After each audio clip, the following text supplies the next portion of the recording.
Voilà, donc nous sommes au fort hollandais de la Chartreuse, à Liège. Comment on rentre, je préfère pas trop expliquer. Mais ça, c'est mon secret. Donc c'est un vieux fort hollandais construit au début du 19e siècle, 1818. Voilà, donc il a changé de main à travers les différentes guerres, donc belges, puis les Allemands l'ont occupé évidemment. Il a servi d'hôpital américain à la fin de la Seconde Guerre mondiale, et puis finalement il a été abandonné en 1981 par la Défense nationale belge.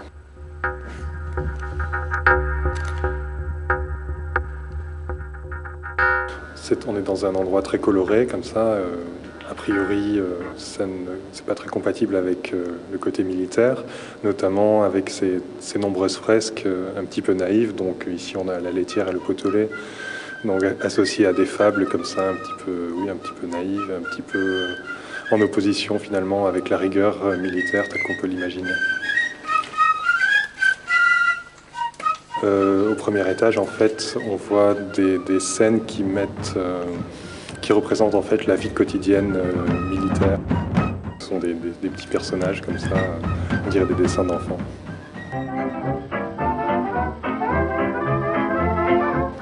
Sylvain, on peut dire qu'il y avait de véritables artistes parmi ces militaires. Oui, tout à fait, quand on voit le détail et le soin avec lesquels ces fresques sont réalisées. Ou alors on peut se demander si les journées n'étaient pas trop longues et trop vides et qu'il fallait bien trouver quelque chose pour les remplir. Alors qu'est-ce qu'on lit ?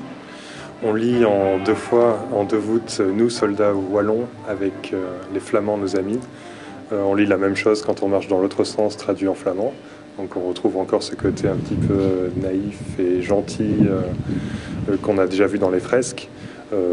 Moi, ça m'a fait un petit peu sourire quand je suis arrivé ici en tant que Français et au courant de la situation entre les deux communautés, évidemment. Où allons-nous maintenant ? Maintenant, je vous amène dans un endroit que j'aime particulièrement au niveau photographique. Donc, il s'agit des anciennes prisons du fort de la Chartreuse.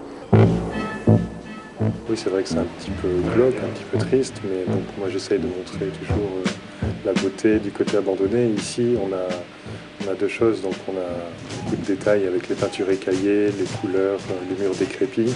Et d'autre part, il y a toute la signification humaine qu'on peut associer à ce lieu. Donc, ces prisons, donc je sais que c'est là que les condamnés pendant la Première Guerre mondiale passaient leur dernière nuit. Donc, voilà, donc c'est quelque part aussi un témoignage.